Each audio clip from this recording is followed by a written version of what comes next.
Hi, this is Prystowsky. Welcome to another segment of EP on EP. And with me today is a friend of mine for decades, a wonderful electrophysiologist, and currently the president of the Asia Pacific Heart Rhythm Society, Dr. CP Lau. CP, welcome to the show. Thank you. So there's so many things we could talk about, but you're the current president of the Asia Pacific Heart Rhythm Society. So let's start with that. What's going on with the society? Any changes? Things happening? Well, the Asian Pacific Society of Cardiology Heart Rhythm Society, the APHRS, was established about 12 years ago by a couple of us people who actually want to put together an EP community within the Asian Pacific region, which was not there before. So the aim is that we get this community to foster education in the region and to promote maybe policy. And in the Asian Pacific region, perhaps less like the American Heart Rhythm Society region, we have a disparity of economy, disparity of the way we practice EP and device therapy, and is a good opportunity that we would help the less developed region to better their standard of care and so on. So, in keeping with that, I think that's a really critical point. Um, how can you help some of the? I mean, I know you can help with education, but if you don't have an economy that allows you to develop a fancy electrophysiology lab or devices, what can be done in those situations? I think economy is first and foremost. If we don't, then we make the best of what is available.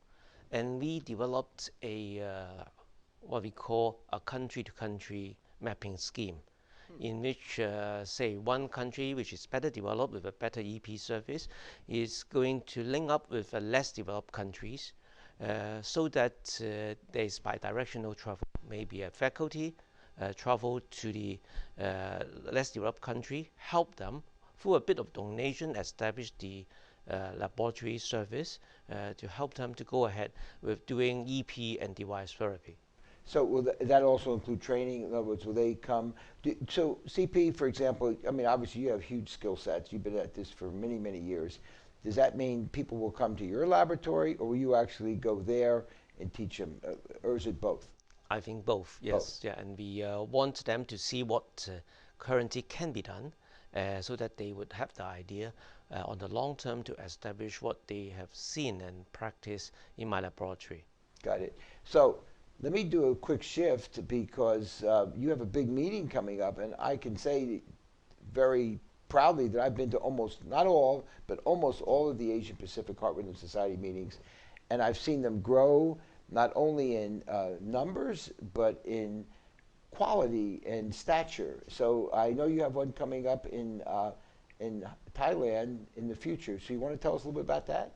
This is our annual scientific session, which will take place on the 24th of October to 28th of October in Bangkok. 2019. 2019. Right. And we are growing significantly over the years. We started off with less than 1,000. Last year in Taiwan, we have over 3,000. And we are looking to exceed this number this year. Already, we have committed to come over 150 international faculty and over 500 faculty within the Asia Pacific region. So this is a major Heart Rhythm Society educational sessions in our region. Right. So I'm looking forward to come. I've already scheduled to come. I always enjoy the meeting. What do you see are some of the things that need the most education, based on your years doing this, and how do you provide those at the meeting? Yes, I think there are several aspects. We want to provide educational courses because there are really regions in our areas that need the more basic skill sets for the clinical practice.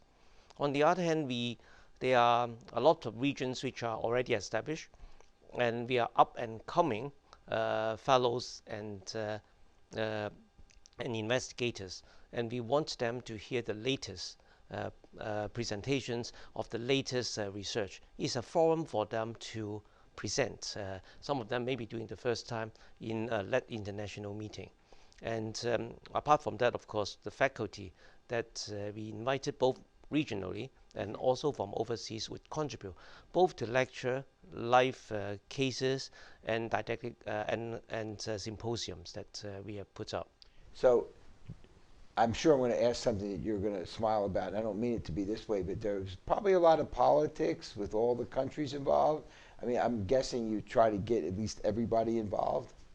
Well, in a sense, yes. That there is some form of balance is understood, Right. but we also pay a lot of attention to enable less well-represented countries to be participate actively.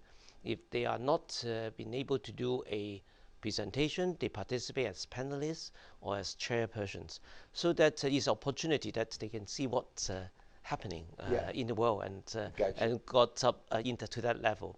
So one last thing regarding education. I've had the opportunity to speak to many of my colleagues from Asian Pacific region, not only when I'm over there, but when they're here in the United States.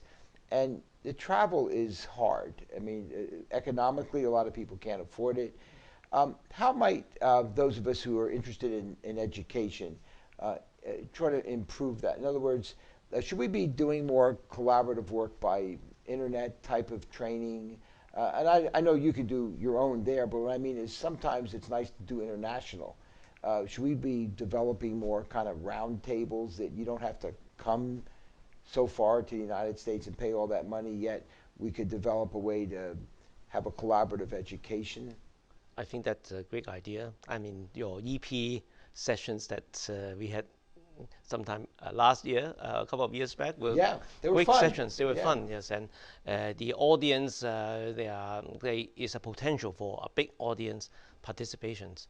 I do believe that is a big room for that, and I heard that in some societies, not cardiac, the primary educational thing is is in the is a web-based education. Yeah. And I do believe that is one of the best way, particularly in the Asian Pacific region, which are so different in the level of their practice. And I think you're right. Yeah. So I think we have to move to some newer models because even for us going over to Asia, it's expensive, it takes a lot of time, and we have to be reasonable about it, especially younger electrophysiologists anywhere in the world.